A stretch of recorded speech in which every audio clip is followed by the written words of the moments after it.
entire African continent.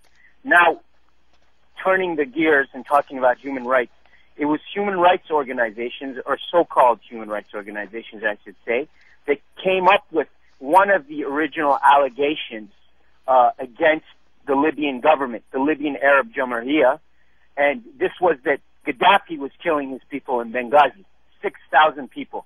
This was made by the Libyan Human Rights League, which is based in Geneva, and Dr. Slimane Bouchigir was the man from the Libyan League for Human Rights who made these claims, and they were never verified in Geneva or in New York City by the United Nations Security Council. So they went to war without any evidence, and they used human rights as an excuse. The head of the Libyan League for Human Rights, number one, is a friend and connected to members of the Libyan Transitional Council, which was based in Benghazi. He was friends of individuals who subsequently, or at the time, became members of that body.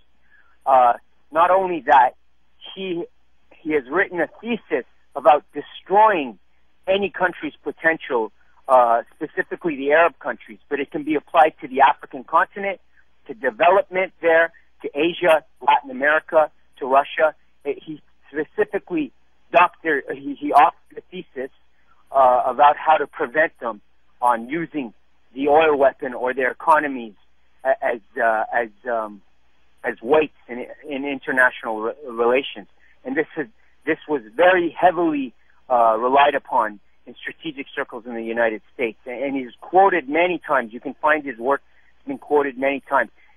Going back to his allegations in Geneva, he made the allegations of 6,000 people, as I said, were killed in Benghazi. Never verified. Not only that, he got 70 NGOs to write a letter to the U.S., the EU, and the UN, and personal letters were written to Ban Ki-moon, the Secretary General of the United Nations, for President Barack Hussein Obama of the United States, and to the EU High Commissioner, Catherine Ashton. They also got letters on February 21st, 2011. And if you look at this list of 70 NGOs, you're going to see that they include United Nations Watch, which is essentially looks out for the interests of Israel, UN Watch, and it's also targeting Syria now. It includes other organizations which have worked against Sudan, which work against Cuba, which work against Venezuela, which work against Russia. These are organizations that have been accused of being used as fronts to demonize specific countries that are outside of the orbit of the United States and the European Union. And if you go through the list of their letter that they sent on February 21st, 2011, and you read the allegations they make, and you read the signatories, you would ask your officials to be far more responsible, and you would ask, you want the United Nations and demand that the United Nations Security Council investigate. You can't. There's something called due legal process. Nobody is guilty everybody's innocent until proven guilty. That's the way it works. But it seems these rules don't apply to specific countries or to specific leaders like Colonel Muammar Gaddafi in Libya. You know, my major concern is not just Brother Gaddafi, but the tens of thousands of Libyan people, the destruction of internal economic, social infrastructure, the elimination of healthcare, of education, of housing. The oil fields have now been privatized. There's been a total demolishing of the number one economy, social system in the whole of Africa with this onslaught.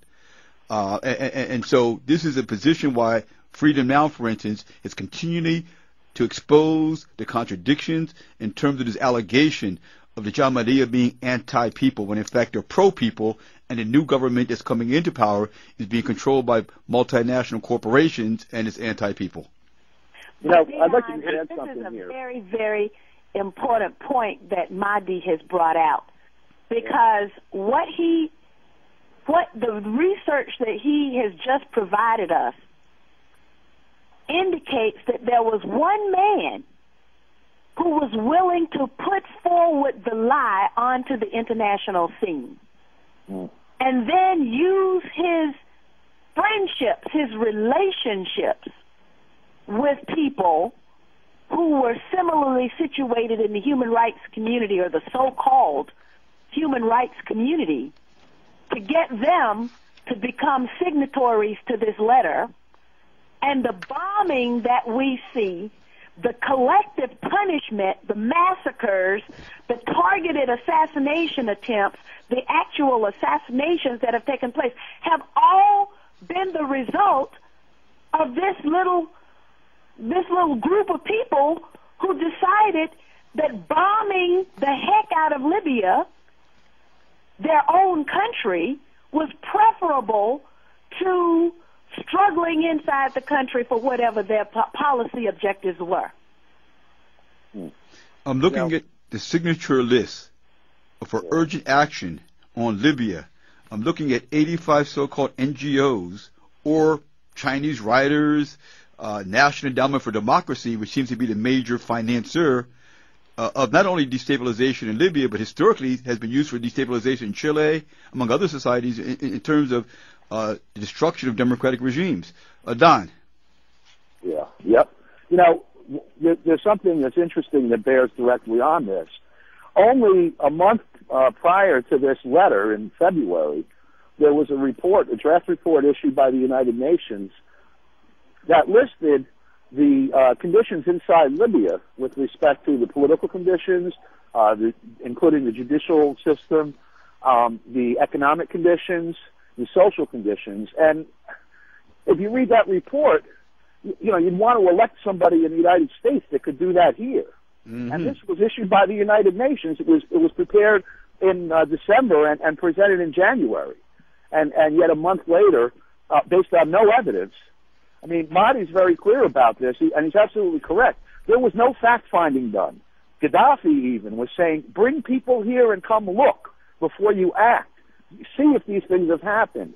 And the allegation about, for example, that there were aerial attacks on civilians in Benghazi and Brega, the Russian foreign minister said, you know, okay, you say this happened on this day and this day. Here's the satellite photographs from our military satellites. There was no aerial activity there at all. These things were presented, you know, there was no evidence, but what allegations were made, to the extent that there were any material ones, they were rebutted, and there was no fact-finding done, and yet, you know, what is it now, 7, 8, 9 months bombing campaign is going on there, you know, since March 19th.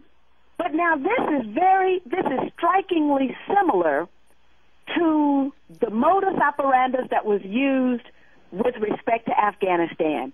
I have since learned that immediately after September 11th, the ministerial level meeting of NATO members was called. And at that meeting, the ministers were told by the Americans, the people of the United States, that we know who did it. We've got the evidence, but we can't share it with you. But we want you to go and launch a war in Afghanistan. And on the basis, again, of no evidence, the NATO then went into Afghanistan and began to bomb and kill and use depleted uranium and just absolutely destroy that country, and now have extended it into Pakistan as well. So I think Mahdi's research is critical, and I thank you, Didon, for having Mahdi on, and I hope that you'll make his article available so that people can go and read for themselves. I had not had the opportunity to read that letter until Mahdi put it out there with the signatories.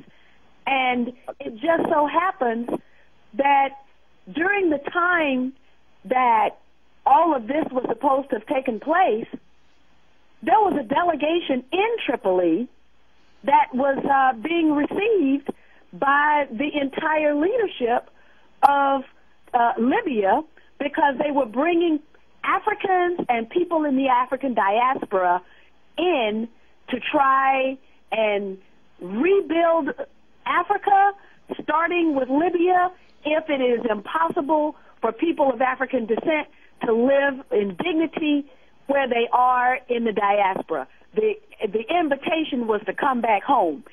at the very moment that this conference was taking place, it is when the letter alleges that these helicopter gunships and all of this was turned against the people of Libya. So this is an amazing piece of evidence now